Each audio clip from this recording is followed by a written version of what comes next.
How would you describe his personality? A real divide between kind of the private and the public persona.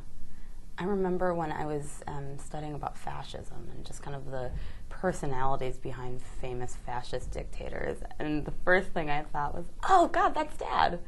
You know, and he's got the sense of humor for it too. I mean, it was actually a study on humor and fascism that we were doing, and I was always very taken by my father's sense of humor. It was very bizarre, you know. I mean, he was funny, but he had these very kind of reproduced jokes that we heard over and over and over again that he loved, and other people thought he was hilarious. So he was this very kind of entertaining man outside of the home, and still he was oddly shy. I mean, he could never look any of the waitresses in the eye when he placed his order. And then at home with us, I mean, he was this powerhouse. He was this kind of god behind closed doors, you know? Everything from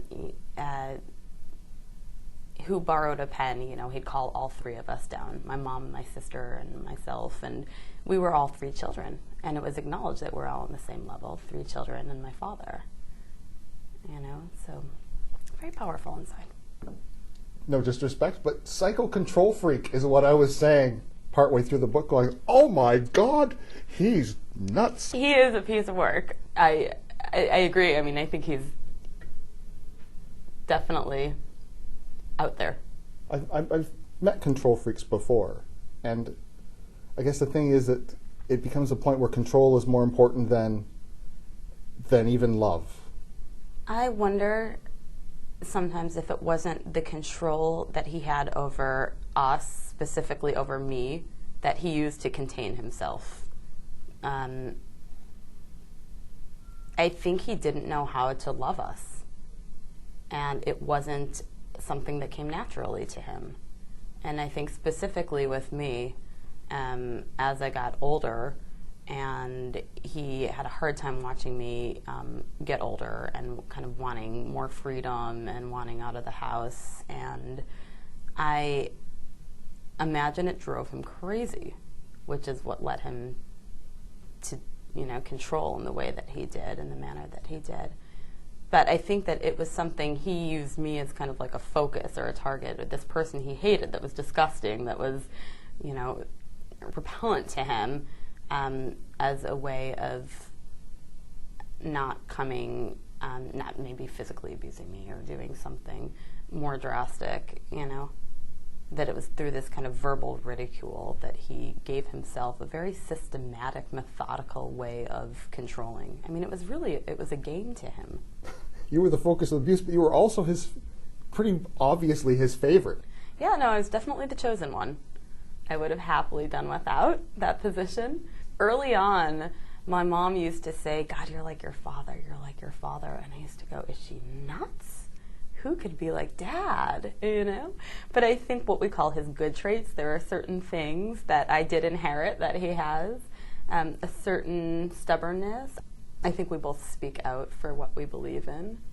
But there were things in me that caused my father to just go crazy that my mom and my sister didn't have. You think it was because he looked at you and saw himself, and saw the things about himself that he didn't like? And I think he saw the things that he did like, and he felt a certain competition. You know, who could live harder, and who could live better, and who could live more. As difficult a man as your father is, in some ways, by the end of the book, I was more angry with your mother. You know, my mom's priority was her marriage. And having not had that type of stability growing up, she found that in my father, and that was what she fought for. She didn't fight for us. And she didn't really fight for our family. I mean, I think she put herself in the position where she thought she was, kind of constantly working to keep us together. But what she wanted was this kind of father/husband that she found in my dad. And on some level, that's what she has. You know, everybody wants a happy ending, and there must be tremendous pressure from people to say, well, what if he dies, and you know, can't you reconcile? And that must be really dreary. I like the word dreary. I don't think of it as dreary. I feel like we have reconciled. I think most things involve people coming together and making them work. I mean, that is the way towards healing on some level. But, there are certain situations, this relationship with my father, that for me to heal, it's not going to involve being in his company.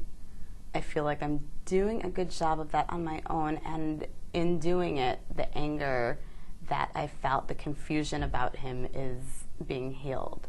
The book was incredibly helpful because it was the first time where I had to go into my father's head and go, my God, what was he thinking? And in doing that, it made me realize how hard it was for him. He probably hated the way he was. Maybe he wasn't ready or wanting to have children, who knows?